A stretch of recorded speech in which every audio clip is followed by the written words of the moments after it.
بسم اللہ الرحمن الرحیم وما ينطق عن الهوى ان هو الا وحی یوحی۔ وہ کوئی بات اپنی خواہش سے نہیں کرتے، وہ تو نہیں مگر وہی جو انہیں کی جاتی ہے۔ سرور کونین حضرت محمد مصطفیٰ صلی اللہ علیہ وسلم آفرینش میں تمام انبیاء علیہ السلام سے اول ہیں، اور آپ کی نبوت تمام انبیاء کی نبوت پر مقدم ہے۔ ابن ابی حاتم رحمۃ اللہ علیہ نے اپنی تفسیر میں اور ابو نعیم رحمۃ اللہ علیہ نے الدلائل میں بطرق متعددہ حضرت قتادہ رحمۃ اللہ علیہ سے، انہوں نے حضرت حسن رحمۃ اللہ علیہ سے، انہوں نے حضرت ابو ہریرہ رضی اللہ تعالیٰ عنہ، اور انہوں نے نبی کریم صلی اللہ علیہ وسلم سے اس آیت کریمہ وَإِذْ أَخَذْنَا مِنَ النَّبِيِّينَ مِيثَاقَهُمْ کی تفسیر کے تحت روایت کی کہ حضور اکرم صلی اللہ علیہ وسلم نے فرمایا، میں آفرینش میں اول النبیین اور بعثت میں ان کے بعد ہوں، مگر میرے منصب نبوت کو ان سے پہلے ظاہر فرمایا گیا۔ ابو سہل قطان رحمۃ اللہ علیہ نے اپنی کتاب امالی میں حضرت سہل بن صالح ہمدانی رحمۃ اللہ علیہ سے روایت کی، انہوں نے فرمایا کہ میں نے حضرت ابو جعفر محمد بن علی رحمۃ اللہ علیہ سے دریافت کیا کہ حضور اکرم صلی اللہ علیہ وسلم تمام انبیاء علیہ السلام سے کس طرح مقدم ہیں، حالانکہ آپ صلی اللہ علیہ وسلم سب کے بعد مبعوث ہوئے؟ تو انہوں نے جواب دیا، اللہ جل جلالہ نے جب بنی آدم کو ان کی پشتوں سے نکال کر ان سے عہد لیا اور ایک کو دوسرے پر گواہ بنا کے فرمایا، الستُ بربکم، کیا میں تمہارا رب نہیں ہوں؟ اس وقت رسول اللہ صلی اللہ علیہ وسلم نے سب سے پہلے جواب میں کہا، بلا، ہاں۔ ایک وجہ انبیاء علیہ السلام پر تقدیم کی یہ بھی ہے، یہ بات دوسری ہے کہ آپ صلی اللہ علیہ وسلم ان سب کے بعد مبعوث ہوئے۔ امام احمد رحمۃ اللہ علیہ اور امام بخاری رحمۃ اللہ علیہ نے اپنی تاریخ میں، اور حاکم و بہقی رحمۃ اللہ علیہ نے مسیرۃ الفجر سے روایت کی کہ انہوں نے کہا کہ میں نے عرض کیا، یا رسول اللہ صلی اللہ علیہ وسلم، آپ کی نبوت کا انعقاد کب ہوا؟ تو آپ صلی اللہ علیہ وسلم نے فرمایا، میں اس وقت بھی نبی تھا جبکہ آدم علیہ السلام ہنوز روح و جسم کے درمیان تھے۔ امام احمد و حاکم اور بہقی رحمہ اللہ نے حضرت عرباز رضی اللہ تعالیٰ عنہ سے روایت کی کہ رسول اللہ صلی اللہ علیہ وسلم کو میں نے یہ فرماتے ہوئے سنا کہ میں اللہ عز و جل کے حضور ام الکتاب لوح محفوظ میں یقیناً اس وقت بھی خاتم النبیین تھا جبکہ حضرت آدم علیہ السلام ابھی اپنے خمیر میں تھے۔ حاکم و بہقی اور ابو نعیم رحمہ اللہ علیہ نے حضرت ابو ہریرہ رضی اللہ تعالیٰ عنہ سے روایت کی کہ کسی نے رسول اللہ صلی اللہ علیہ وسلم سے دریافت کیا کہ آپ صلی اللہ علیہ وسلم کے لیے نبوت کب لازم کی گئی؟ آپ صلی اللہ علیہ وسلم نے فرمایا، اس وقت جب کہ اللہ عز و جل نے حضرت آدم علیہ السلام کی تخلیق کی اور ان کے پتلے میں روح پھونکی۔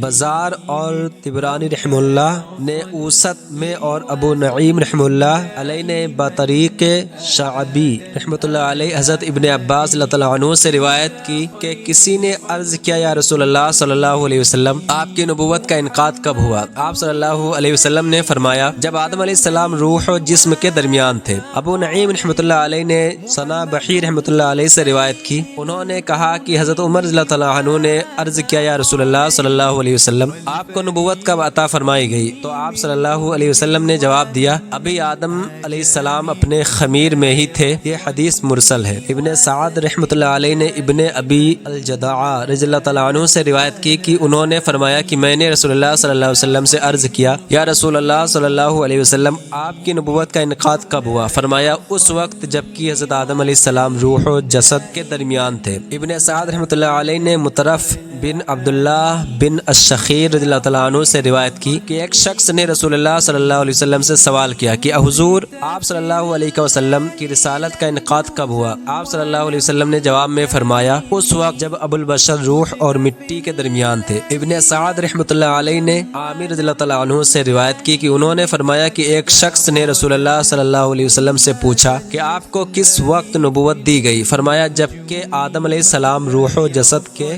درمیان تھے، جس وقت کی مجھ سے میثاق لیا گیا۔ طبرانی و ابو نعیم رحمہ اللہ نے ابی مریم غسانی رحمۃ اللہ علیہ سے روایت کی کہ ایک اعرابی نے نبی کریم صلی اللہ علیہ وسلم سے عرض کیا کہ آپ صلی اللہ علیہ وسلم کی نبوت کی سب سے پہلی بات کون سی تھی؟ فرمایا اللہ جل جلالہ نے مجھ سے میثاق لیا جس طرح کی تمام نبیوں سے ان کا میثاق لیا۔ میں حضرت ابراہیم علیہ السلام کی دعا اور حضرت عیسیٰ علیہ السلام کی بشارت ہوں، اور میری ولادت سے قبل میری والدہ نے خواب میں دیکھا کہ ان کے جسم سے ایک نور نمایاں ہوا ہے جس سے شام کے محلات روشن ہو گئے۔ عموم رسالت شیخ تقی الدین سبکی رحمۃ اللہ علیہ اپنی کتاب التعظیم والمنۃ فی لتؤمنن بہ ولتنصرنہ میں اس آیت کریمہ کے تحت فرماتے ہیں کہ یہ آیت کریمہ رسول اللہ صلی اللہ علیہ وسلم کی عظمت و توقیر اور آپ صلی اللہ علیہ وسلم کے مرتبہ اعلیٰ کے بیان میں اس قدر واضح ہے کہ اس میں قطعاً تاکید و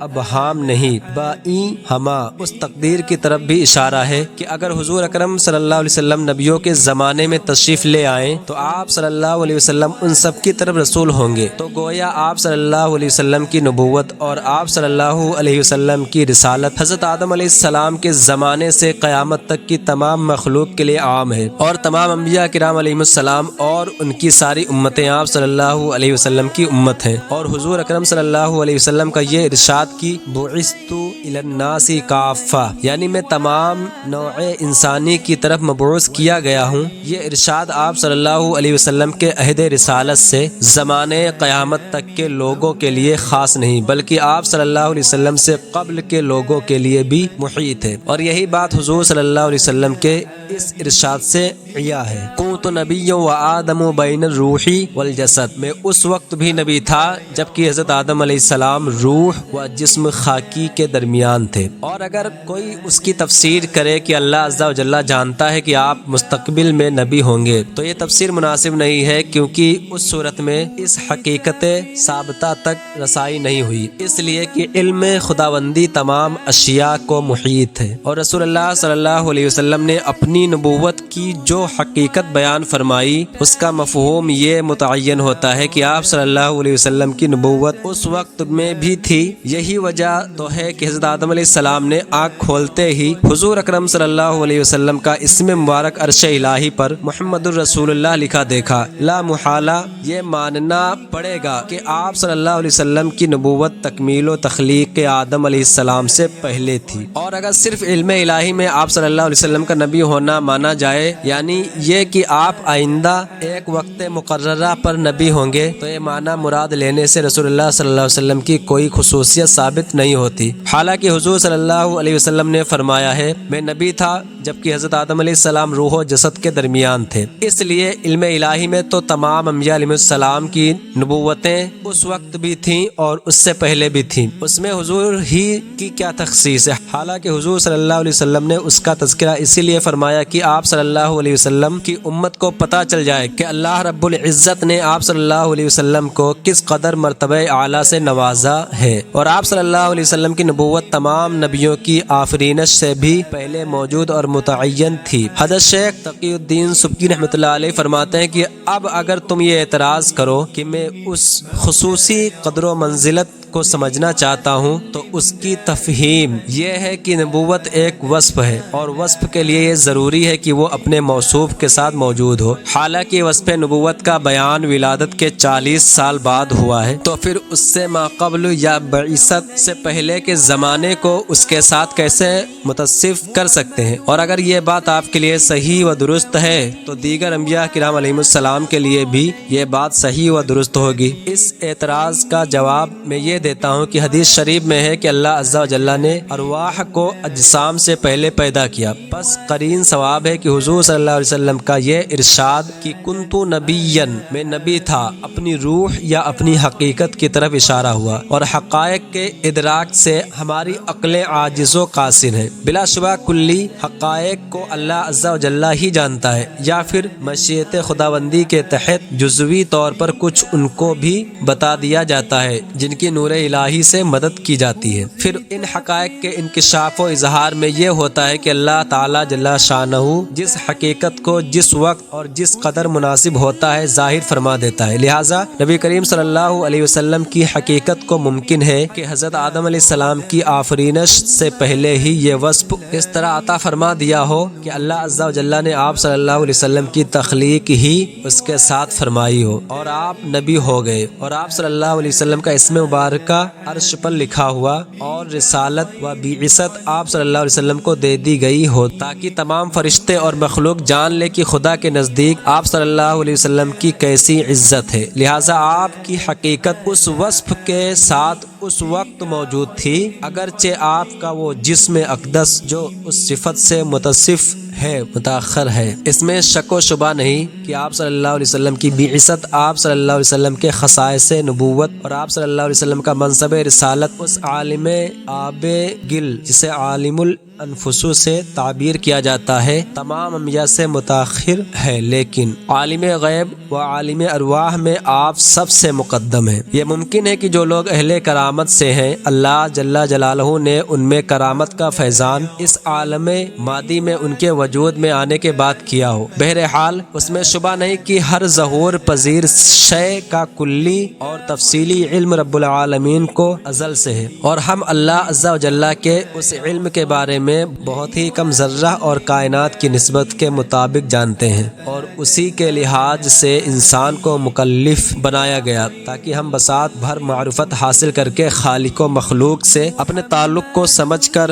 عدل و اعتدال کے ساتھ دونوں کے حقوق ادا کرتے رہیں۔ اکتساب علم کے دو ذریعے ہیں، ایک ذریعہ تو یہ ہے کہ ہم کو دلائل و براہین کے ذریعے کچھ معلوم ہو، یعنی معلوم سے علت کو جانیں، اور دوسرا ذریعہ یہ ہے کہ اس کے لیے کسی دلیل و برہان کی ضرورت پیش نہ آئے بلکہ وہ ظاہر و عیاں ہو۔ لیکن ان دونوں ذریعوں کے مابین اللہ عز و جل کے عمل تکوینی یا تخلیقی کے کچھ واسطے ہیں۔ ان میں سے کچھ واسطے افعال الہیہ کے ظہور کے بعد مخلوق پر ظاہر ہوتے ہیں، اور کچھ ایسے وسائطہ ہیں جو اس محل فعل کو کمال تک پہنچاتے ہیں، اور یہ ضروری نہیں کہ یہ افعال کسی مخلوق پر ظاہر ہوں، لیکن یہ فعل الہی محل انفعال کو ان کمالات تک پہنچاتے ہیں جو اس محل میں اس کی خلقت کے اعتبار سے اس میں ودیعت کر دیے گئے ہیں، اور آخر کار محل فعل مفعول کو وہ کمال حاصل ہو جاتا ہے جو اس کی تخلیق میں ودیعت کر دیا گیا ہے۔ لیکن یہ وسائط علمی انبیاء کرام علیہ السلام کے لیے مخصوص ہیں، عوام ان کے حصول سے محروم ہے، جس طرح حضور اکرم صلی اللہ علیہ وسلم کی نبوت کا علم قوموں کو جبھی ہوا جبکہ آپ پر قرآن کریم نازل ہوا اور پہلی مرتبہ جبریل علیہ السلام قرآن پہلی وحی لے کر آئے۔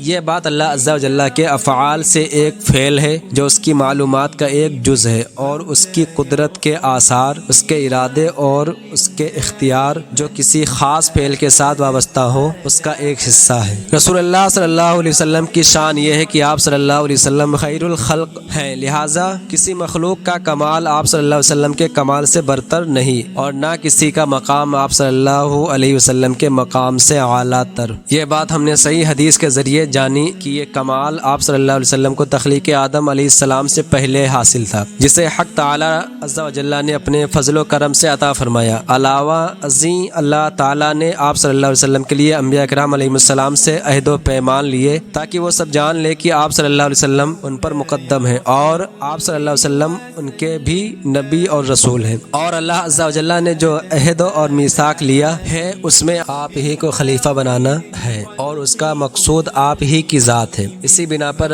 آیا کریمہ لتؤمنن بہ ولتنصرنہ میں لام قسم کے لیے آیا ہے۔ انبیاء علیہ السلام سے جو عہد و پیمان لیا گیا گویا وہ اس بیعت کی مانند ہے جو خلفاء کے نائبوں سے بو وقت استقرار خلافت لی جاتی ہے، اور عین ممکن ہے کہ نائبین سے جو حلف لیا جاتا ہے وہ اسی کی اصل بھی ہو۔ اب حضور اکرم صلی اللہ علیہ وسلم کی عظمت، شان اور رفعت و مقام پر غور کیجیے جو بارگاہ حق سبحانہ و تعالیٰ کی طرف سے ہے۔ غور و فکر کے بعد آپ کی سمجھ میں آ جائے گا کہ رسول اللہ صلی اللہ علیہ وسلم سردار انبیاء اور امام الرسل ہیں، اور اس کا ظہور آخرت میں ہوگا کہ تمام انبیاء کرام علیہ السلام آپ کے علم کے نیچے ہوں گے، جس طرح شب معراج میں حضور صلی اللہ علیہ وسلم نے ان کی امامت فرمائی تھی۔ مسئلہ کی وضاحت اور زیر بحث گفتگو مزید ذہن نشین نشین کرنے کے لیے فرض کیجئے کہ اگر آپ صلی اللہ علیہ وسلم حضرت آدم علیہ السلام یا حضرت نوح علیہ السلام یا حضرت ابراہیم علیہ السلام یا حضرت موسیٰ علیہ السلام یا حضرت عیسیٰ علیہ السلام کے زمانوں میں سے کسی کے زمانے میں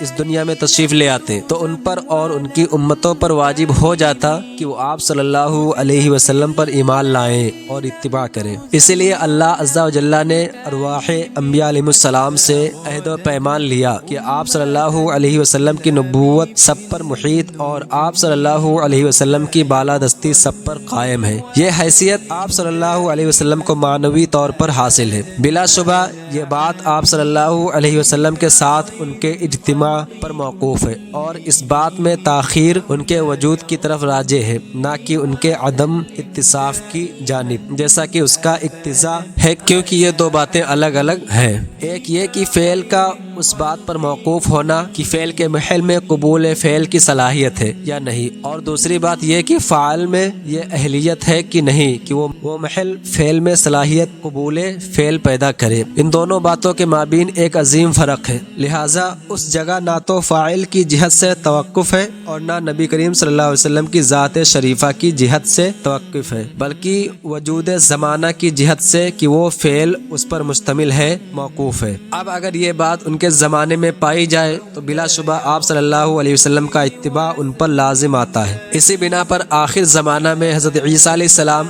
آپ صلی اللہ علیہ وسلم کی شریعت پر آئیں گے، اگرچہ آپ علیہ السلام اپنے حال پر نبی و رسول ہوں گے۔ ایسا نہیں ہے جیسا کہ بعض لوگ گمان کرتے ہیں کہ حضرت عیسیٰ علیہ السلام اس امت کے ایک امتی بن کر آئیں گے، البتہ حضرت عیسیٰ علیہ السلام حضور صلی اللہ علیہ وسلم کی امت کے ایک فرد ہیں، جیسا کہ ہم نے تفصیل کے ساتھ بیان کیا ہے کہ وہ حضور صلی اللہ علیہ وسلم کا اتباع کریں گے اور ہمارے نبی کریم صلی اللہ علیہ وسلم کی شریعت پر قرآن و سنت کے تحت حکم فرمائیں گے اور اوا امرو و نواحی سے ہر اس چیز کا حکم فرمائیں گے جو حضور صلی اللہ علیہ وسلم کی امت سے متعلق ہے، جس طرح کی تمام امتوں سے متعلق ہوتا ہے۔ بائی ہما وہ علی حالہ بعظمت نبی ہیں اور ان کی نبوت اور شرف نبوت سے کچھ بھی کم نہ ہوگا۔ اسی طرح اگر حضور صلی اللہ علیہ وسلم حضرت عیسیٰ علیہ السلام کے زمانے میں یا حضرت موسیٰ علیہ السلام یا حضرت ابراہیم علیہ السلام یا حضرت نوح علیہ السلام یا حضرت آدم علیہ السلام کے زمانوں میں مبعوث ہوتے تو وہ تمام انبیاء کرام اپنی اپنی نبوت و رسالت پر جو ان کی امتوں کی طرف ہے برقرار رہتے اور ہمارے نبی کریم صلی اللہ علیہ وسلم ان سب کے اوپر نبی ہوتے اور آپ کی رسالت انبیاء کرام اور ان کی امتوں سب پر ہوتی۔ لہٰذا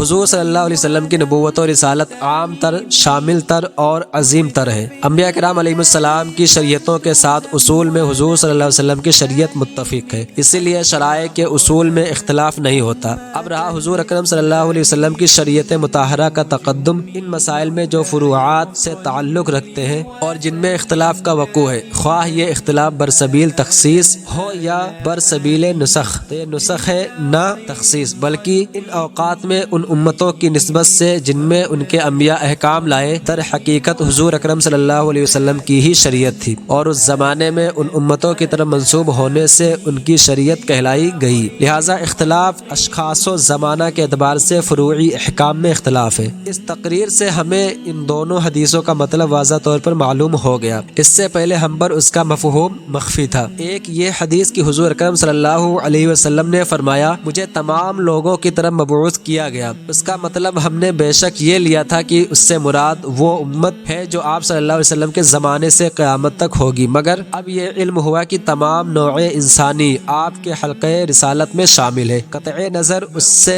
کہ عہد ما قبل میں گزر چکی ہے یا زمانہ بعد میں آئے۔ دوسری یہ حدیث کہ رسول اللہ صلی اللہ علیہ وسلم نے فرمایا کہ میں اس وقت بھی نبی تھا جبکہ حضرت آدم علیہ السلام ہنوز روح و جسم کے درمیانی مرحلہ میں تھے۔ اس کا مطلب ہم یہ سمجھے ہوئے تھے کہ علم و ارادہ الہی میں آپ صلی اللہ علیہ وسلم نبی تھے، مگر اب یہ ظاہر ہوا کہ آپ صلی اللہ علیہ وسلم کا یہ ارشاد مزید فضل و کمال اور عالمگیر رسالت اور ہمہ وقتی نبوت اور مطلق و بے قید ازمنہ زمانے کے لیے پیغمبری کا حامل ہونا ہے، اور بلا شک یہی فرق اس حال کے مابین ہے جو حضور اکرم صلی اللہ علیہ وسلم کے عالم اجسام میں جلوہ فرما ہونے اور خاکدان عالم کی ظلمتوں کو جمال جہاں آرا کی تابشوں سے منور فرماتے اور شیر خوارگی و طفلی کے مراحل سے گزر کر جوان ہونے تک اور اس کے بعد عمر شریف کے 40 سال پورے ہونے پر آپ کی بعثت اور اس کے ابلاغ کے درمیان نسبت ہے۔ تو یہ نسبت نہ رسول اکرم صلی اللہ علیہ وسلم کی طرف ہے نہ